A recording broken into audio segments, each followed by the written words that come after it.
Hey gang, welcome to another edition of Doc's Dumpster, where it's a review of the movie Kirk Cameron's Saving Christmas.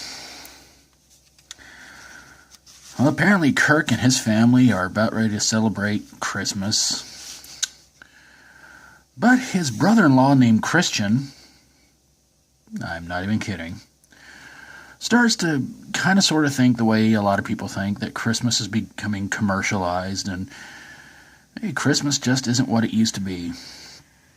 So he decides to go out into his car and sit and think about things, and Kirk decides to go join him, and he starts telling him random stories about the beginning of Christmas and what Christmas has meant through many different stories, although some are a little, well, disturbing, maybe a little bit. But basically, he convinces his brother-in-law to still celebrate Christmas, no matter what anybody else says. And that's pretty much it.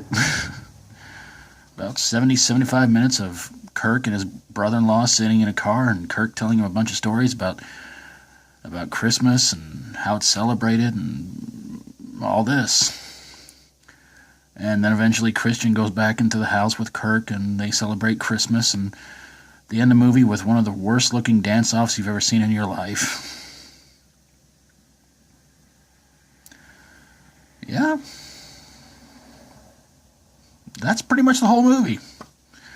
Sitting in the car, explaining Christmas, go in the house, and dance. That's it. The movie stars, as you can see right there, Kirk Cameron.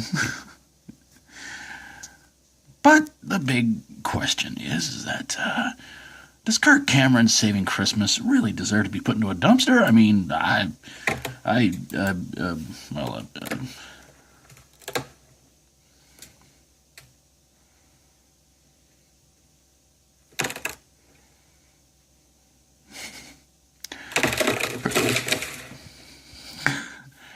pretty much.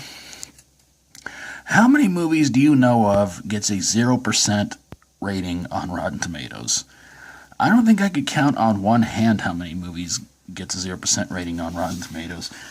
This movie was overwhelmingly hated by critics, and not just the ones that just, it's their job to go see a movie for free and write down little things like, I hated this, hated this, hated this. But there were people who actually who paid money to go see this movie. And I saw a lot of reviews online, read a lot of reviews online, and this movie is overwhelmingly hated. I'll tell you guys the truth. I mean, you look at that cover and you think to yourself, well, this could be sort of a fun movie.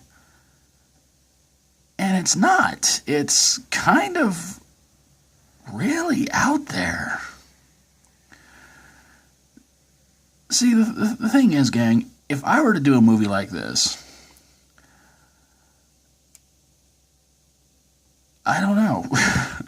I would try to make it a comedy fantasy. The poster like that right there looks like it's a action comedy fantasy movie. Saving Christmas. It'd be like, okay, help Santa still spread toys all over the world to good little boys and girls, and just have some fun along the way, do some silly stuff, some puns and things like that. I'm kind of thinking that maybe they might have spent more money on the poster than they did the movie, because this was a pretty bad movie. Not quite bad enough to be my movie review for Christmas, but well, that one's still 50-50 on, whether it's going to go in the dumpster or not. But this one is just overwhelmingly bad. I mean, I guess I can somewhat understand, Kirk Cameron's views on Christianity and everything like that. But he has done some pretty bad movies in the past. In fact, there was a TV movie he did that I remember when it was on the next day going to school, I think I was in high school at the time when this movie came out. Not this one, the TV movie I'm talking about. Everybody talked about how awful it was and how bad it was. And I'm thinking, you mean the kid from Growing Pains did a bad TV movie? Wow. But yes, this movie it's pretty bad. It's definitely not something I would put on a nothing I would watch on Christmas Day, because usually my picks are the Grinch cartoon, the Grinch movie, and Jack Frost 1 and 2, and I'm going to try and add another movie to that list on Christmas Day. Maybe I'll tell you about it sometime. But there you guys have it, a review of Kirk Cameron's Saving Christmas. Yikes. How you feel about the movie, let me know in the comments below. And if you like my videos, feel free to subscribe. If you got a movie that you think belongs in a dumpster and doesn't need to be saved, send it my way and I'll get on it ASAP. Thank you guys so very, very much for watching. And until next time, as always, stay strong and rock on. Watch what you're doing with that candy cane.